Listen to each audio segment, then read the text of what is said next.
आज विधाता ने मेरी माई सोए भाग्य जगायो।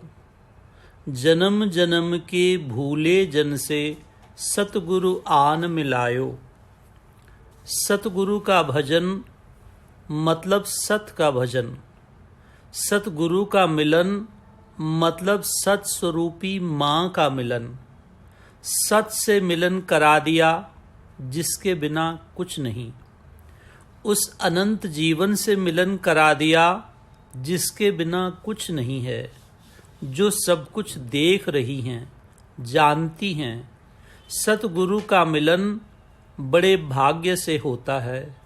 लाखों में एक को होता है। जिसको होता है वो तर जाता है। सतगुरु से मिलना आसान नहीं है। लोग कहते हैं सतगुरु से मिलना बड़े भाग्य से होता है। सतगुरु से मिलन होता है तो जोग होता है। सतगुरु के मिलन से सतबुद्धि मिलती है, कुबुद्धि भाग जाती है। सतगुरु के मिलन से माया भाग जाती है। सतगुरु का मिलन आसानी से नहीं होता। जन्म जन्म के भाग्य जागते हैं तो ही सतगुरु से मिलन होता है। सतगुरु में ही मिलना होगा तो ही हमारा अहम जाएगा। जब सतगुरु में मिल जाएंगे तो ही माया जाएगी।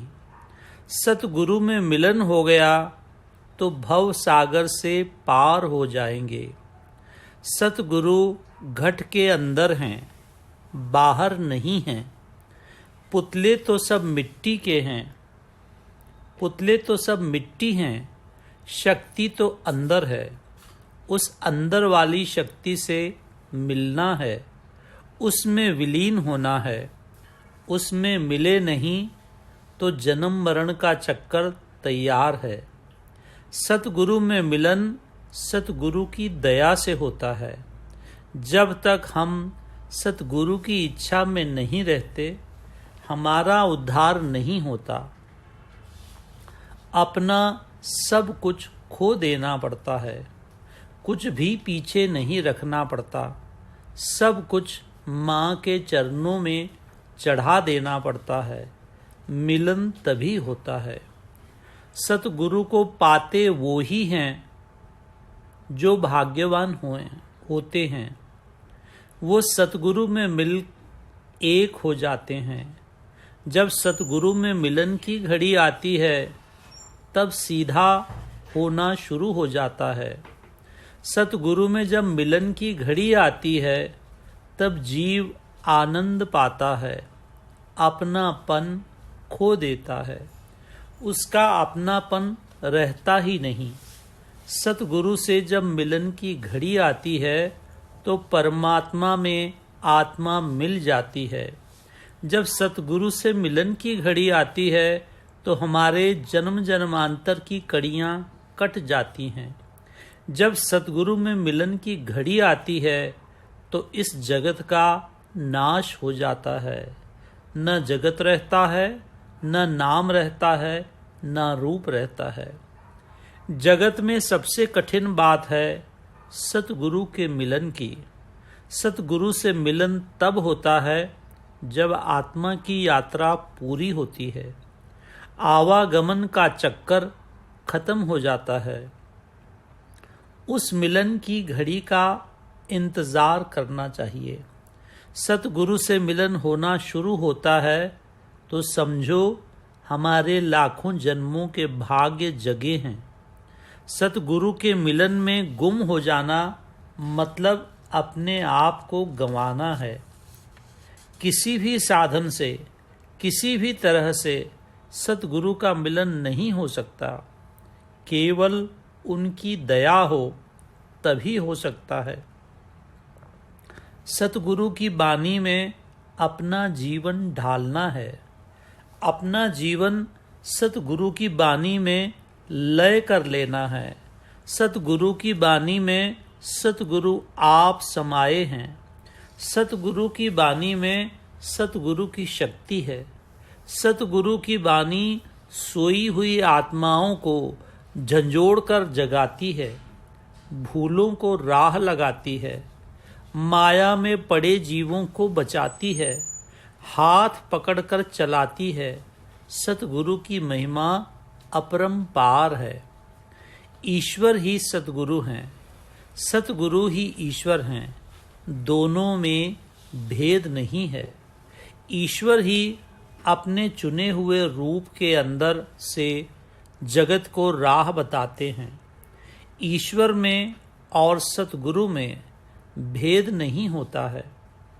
सतगुरु का चोला पावन होता है क्योंकि उसमें ईश्वर की उपस्थिति होती है। ईश्वर ही भेजते हैं सतगुरु को सेवा करने। ईश्वरीय कार्य होता है, इसको समझने का है। सतगुरु को जानना चाहिए। सतगुरु ईश्वरीय शक्ति का नाम है। दूसरा सतगुरु नहीं हो सकता। सतगुरु को समझना है। सतगुरु की वाणी को अपने जीवन में ढालना है। एक एक शब्द में सतगुरु आप समाये होते हैं।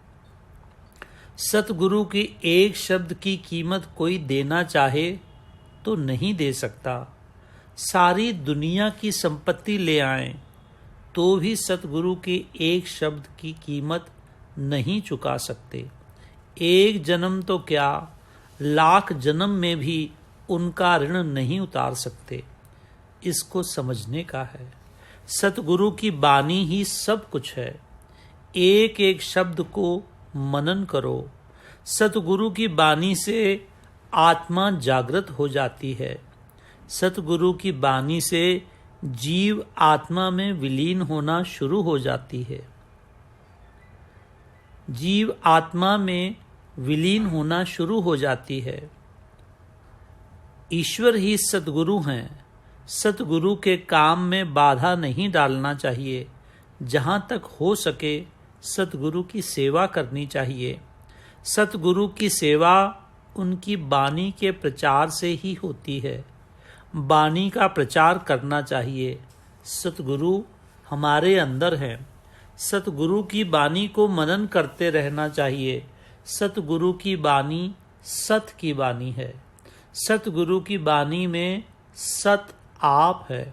यही समझने की जरूरत है। दाता के मैं दर्शन पायो, जन्म सफल कर लीनो। गुरु की वाणी सुनते ही मैं मार्ग दर्शन कीनो। शरणागति के बिना जीव अपने गुरु में मिल नहीं सकता। बच्चे बने बिना जीव माँ में मिल नहीं सकता। माँ ही ईश्वर हैं, शक्ति हैं, गुरु हैं। जो तीनों को एक करके जानता है उसका उद्धार हो जाता है।